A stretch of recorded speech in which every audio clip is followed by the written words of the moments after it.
Intro. Hello, moviegoer community, and welcome to Moviegoer. I'm Max Forrest. I'm Paul Lupi. And today we'll be reviewing Star Wars: The Rise of Skywalker.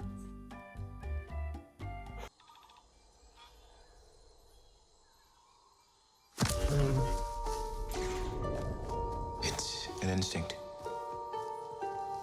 A feeling. The Force brought us together. So, I didn't like this movie. I saw it one time, and then to do the review, I tried to watch it again, and I made it halfway through and relied on my memory of the movie with the second half. Yeah. Because I was just so bored. I'd like to go into my review with a pro. Okay. I like when the team's all together. Those scenes have a spark to it when Finn and Poe and Rey are together. Yeah, the new trio. Yeah, the new trio. Yeah, where in The Last Jedi they were all apart, right? Rey was on the island with Luke. Finn was off on some fucking dumb casino planet. Yeah. Poe was arguing with the purple-haired lady. Yeah. Ridiculous. Yeah. Yeah. You want to see them all together. Yeah. That's the charm. Yeah. We're not alone. Good people will fight if we lead them. So the movie had some good high-flying Star Wars action. Like in the beginning when Finn and Poe are escaping from those TIE fighters and shooting them down. Now, a lot of people had hate for this line where they were escaping these motorcycle-clad stormtroopers, and they fly with a jetpack, and they go, "They fly now? Oh, yeah. They fly now." I was like, what's the hate? It really got hate when that clip came out. I have a bit. You didn't like it? Yeah, I have a small bit about that line. I thought it was fine. I was like, huh. You know, I thought that was just a huh. I like when they're secretly infiltrating the First Order to try to rescue Chewbacca. I thought that was fun. Them in the hallways shooting. Pew, pew, pew, pew. Yeah. Yeah. And usually in Star Wars, it's like the stormtroopers have the worst aim ever. And this one, Poe actually got hit. Oh, yeah. Yeah. So I thought like, oh, well, there you go, finally. Okay, so this is a, yo, JJ, what the fuck? It was right there. Okay, so Kylo Ren kills Snoke. Now, he is our big bad villain. He has descended further into the dark side.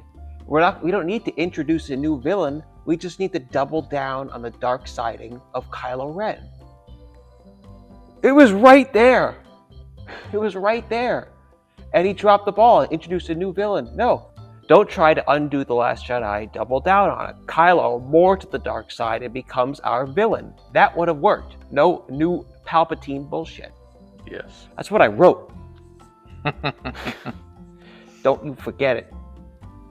People keep telling me they know me. No one does. But I do.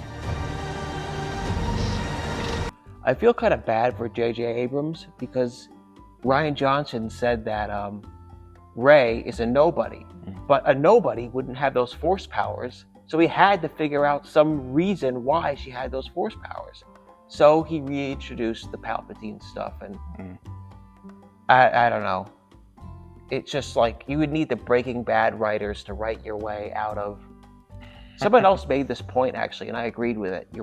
They would write themselves into a corner all the time, Breaking Bad, and then they would Walt would somehow escape the situation. Oh, all right. You would need the Breaking Bad writers to figure out what to do about Rey. Yeah, that's cool. Well, real quick, I heard the comments from the Last Jedi review. I will be doing a full breakdown of the sequel trilogy on my channel. And by full breakdown, I mean full mental breakdown by how much these movies destroyed my soul. Obviously, we'll let you guys know when it comes out, and you can subscribe now too if you want. But anyway, let's get into The Rise of Skywalker. Long have I waited. And now, you're coming together. More like the rise of my middle finger. So I saw this movie once in theaters in 2019, and that's it. I never watched it again until Max wanted to do these reviews. I remember going to the theater barely hanging on to my sanity. Enough time had passed, a small flame of hope still burned inside me. Last Jedi almost fully extinguished my love for Star Wars. I don't really remember the trailers for it.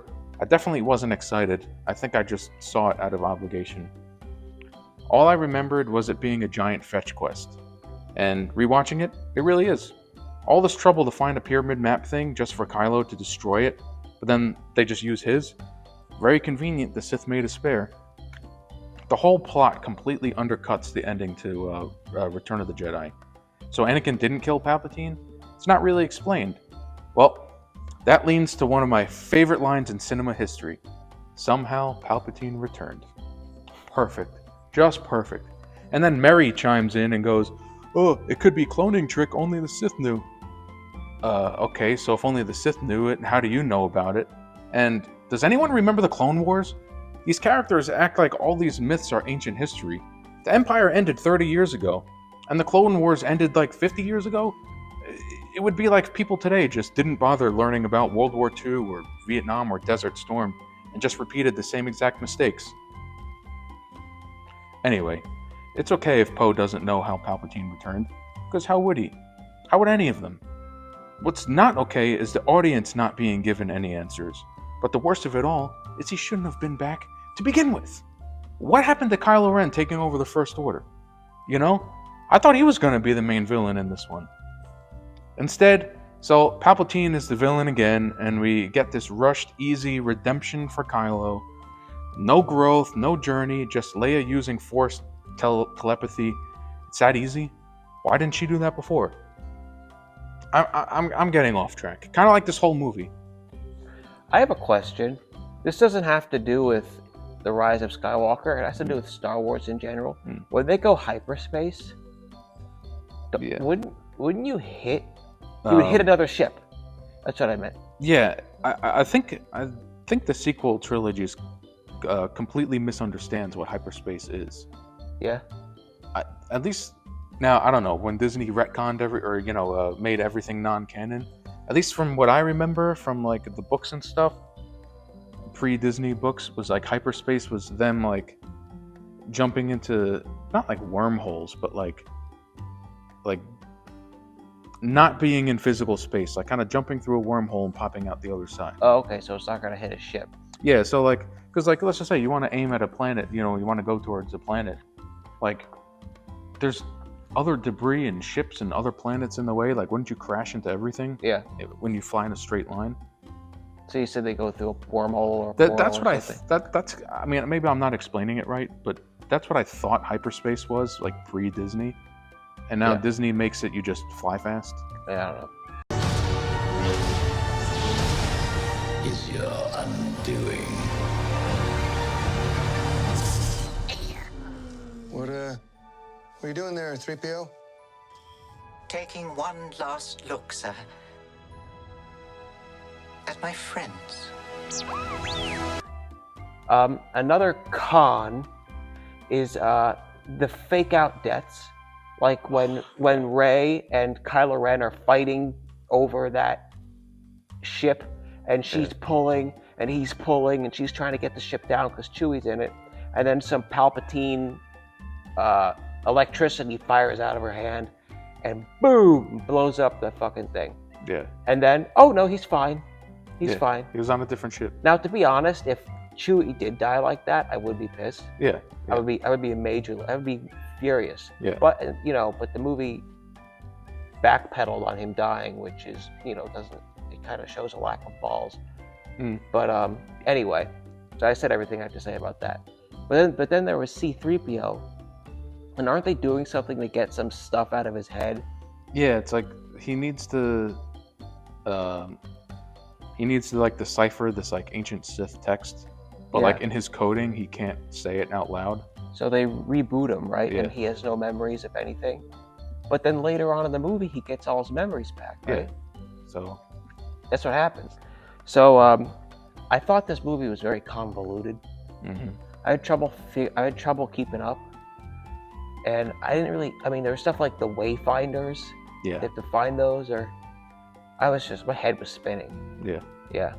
But here's a pro. There was no bullshit humor. Did you think so? Yeah. Yeah, you know what?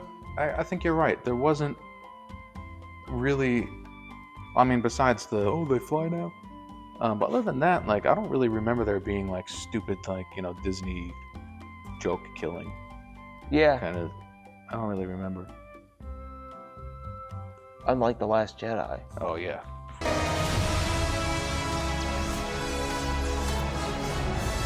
Confronting fear is the destiny of a Jedi. You know, I don't even know what I was talking about before. I think this movie has the same problem. It moves so fast, and there's no room to breathe or think. It tries so hard to backtrack and retcon everything from Last Jedi. So Kylo Ren isn't actually evil. Palpatine manipulated him all along. Which, you know, you would think this kid who throws a hissy fit whenever something doesn't go his way, now all of a sudden is told his entire life is a lie. But it's okay, because good old Uncle Sidious offers him a gift of 1,000 Star Destroyers. Okay. Who built those? Well, yeah. Which, by the way, where did they get these ships from? If they were already there, why didn't he use them to defend the second Death Star? Also, he can just casually use the Force to lift a massive fleet of Star Destroyers out of the ground, but Luke struggles to pull his X-Wing out of the water? This entire movie is just a run-on sentence of plot that has no thought. I don't even know what I'm talking about. There's so many problems that lead to more problems that I can't even keep up with my own questions. There's so much nothingness. This film accomplishes nothing except kill off the last of the old trio in a meaningless way. The Skywalker bloodline, done. Ben got too excited after kissing Rey, which, by the way, what? Who thought that was a good idea? The characters with the least chemistry in this soulless trilogy. Anyway, the Solo bloodline dies with him too, so there's no one to carry on the legacy of the original trio. Great. But Palpatine's family bloodline gets to live on.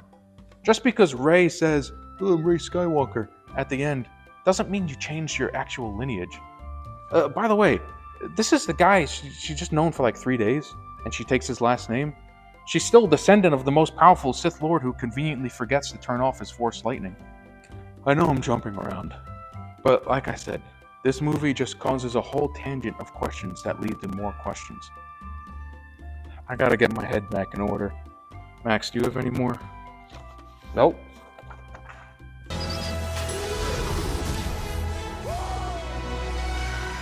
Your destiny.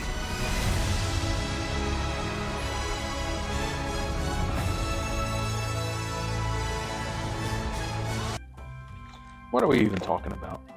I feel like Finn. The whole movie, he's like, "Rey, I need to tell you something." And then Poe teases him, "Oh, what did you want to tell Rey?" She even asks him, "Oh, what did you want to tell me?" "Oh, I'll tell you later." Never told her. We never find out what he has to say. I don't even know what I have to say. I don't even know what I'm talking about. There's so much stupidity, I can't even comprehend it. Oh, they fly now. They fly now. I thought that was funny. They've been flying since the Clone Wars, Really? since the Old Republic, for hundreds, thousands of years. You mean to tell me Finn, a former stormtrooper, has never heard of a jet trooper?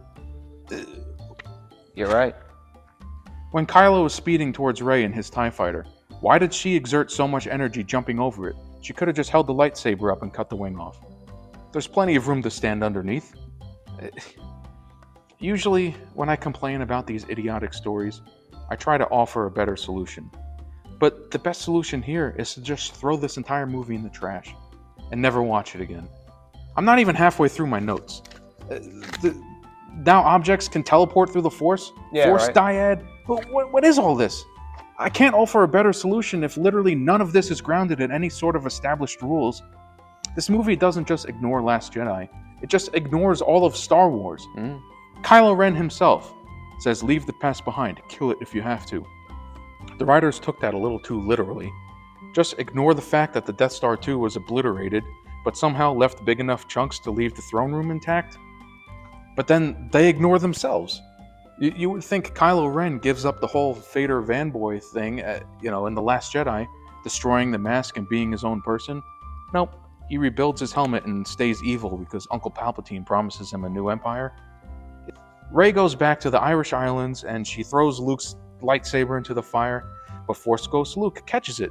Jedi's weapon deserves more respect. Yeah, real wise words coming from this bozo. The guy that took the very same lightsaber and threw it off a cliff? Okay, buddy.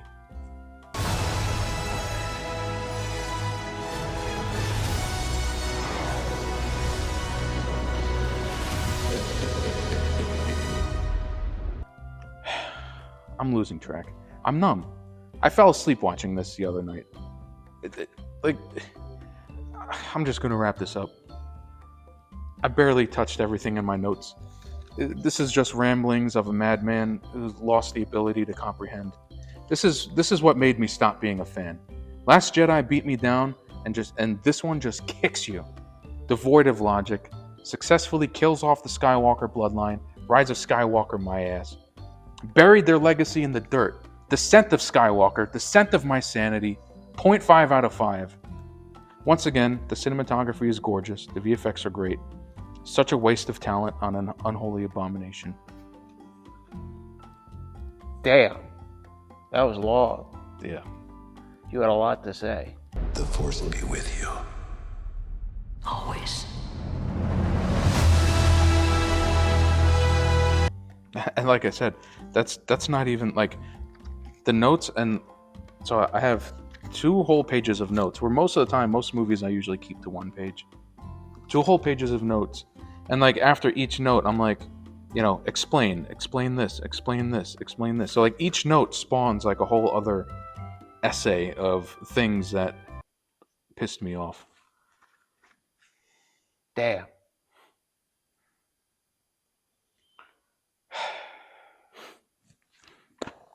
All right. Anyway. Outro. Thanks for watching, everybody. And if you could subscribe and click on this playlist right here, that would be greatly appreciated. Thanks. And set notifications.